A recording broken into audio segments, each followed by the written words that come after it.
Alright, as you can tell from the title of the video, what I want to talk about is what my expectations were from a consumer of the van life content, comparing that to actually living what I thought was my dream for years and years. And so, what I really want to say about it is it wasn't everything that I expected it would be. Um, and I think this applies to a lot of different things in life. Like, you get a new relationship, you get a new car. It's like this constant pattern of the next thing that's going to make everything okay. And I think the bigger and shinier the object is, the more convinced we are that that thing is the solution to all our problems. And the truth I've come to find out is that it's not. So my experience in getting into van life and getting on the road has been like, don't get me wrong, I appreciate my life. I'm grateful for the opportunity to be able to work remote and travel and see different places. But I always thought that it was going to be the destinations, waking up in Glacier and next to the ocean and all these bougie Instagram worthy destinations that were going to be the highlight of all my journeys. And those places are cool and fun, but by far and away, my most impactful experiences on the road have been from the people I've met.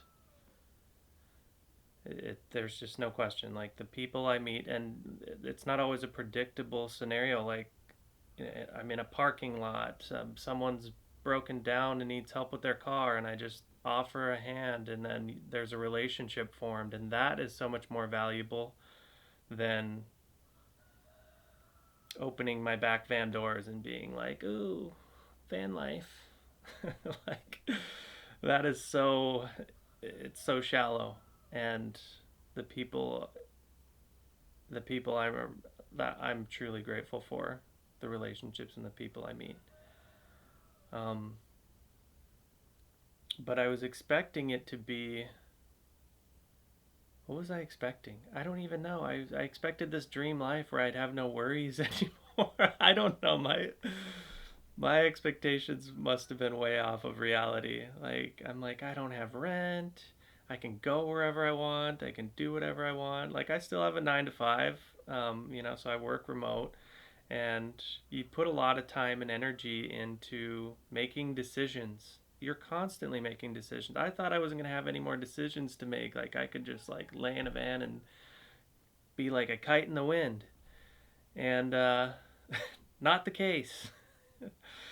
You have to think about, where am I going to empty my trash? Where am I going to empty my jug of unmentionables? You have to think about all these different, where am I going to park? Am I going to get kicked out of this parking spot?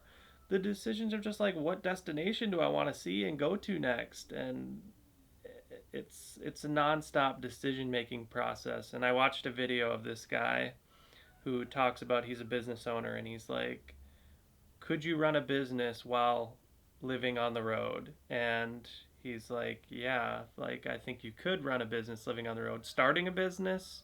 No. He said, just flat out no, I don't think you could, because starting a business, you have to make all these decisions, and your bandwidth is taken up by travel decisions. So he didn't think they could go hand in hand. Anyway, I'm getting a little off topic. But yeah, I think any problems, like any emotional problems, any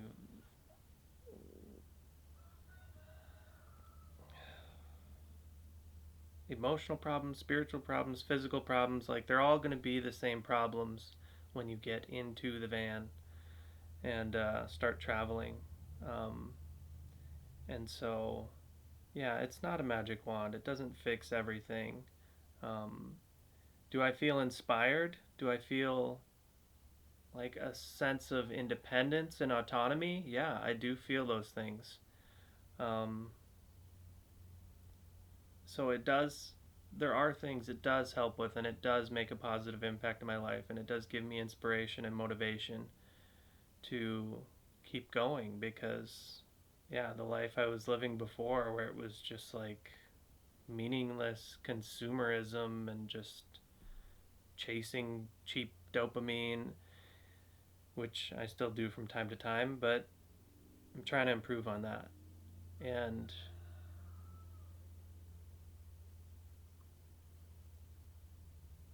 I think, what do I want to say here? It doesn't solve everything, but it helps with a lot of things. And for me, no, it was not exactly what I expected. It wasn't the challenges, it wasn't the, like, I knew all the logistical challenges and sacrifices I was going to have to make, but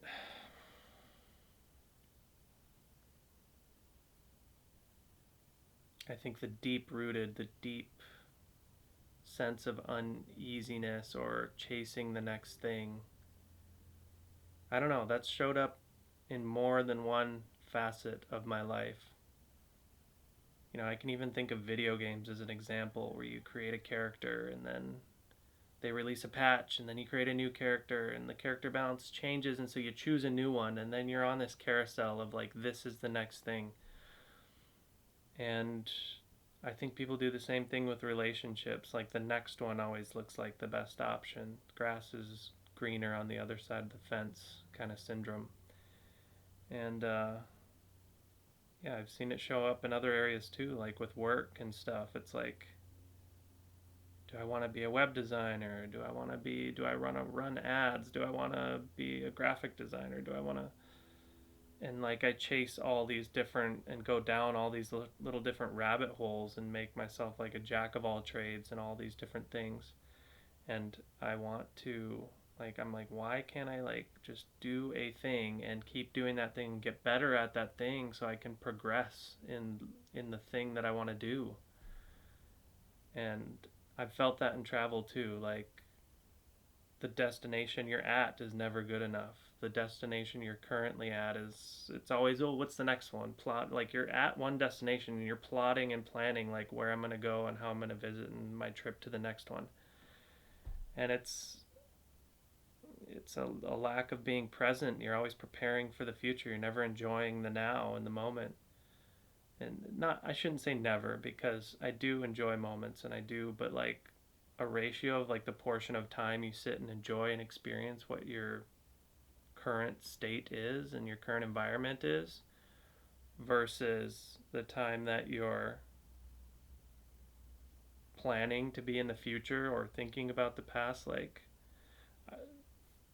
if van life has showed me anything, it showed me that like just appreciate here and now, be here, be present, and appreciate that for what it is. And don't always, do we need to plan for the future? Yes, it's useful to be able to plan for the future, but if we're always stuck in planning future mode, we're kind of just like squandering right now. And I don't want to do that.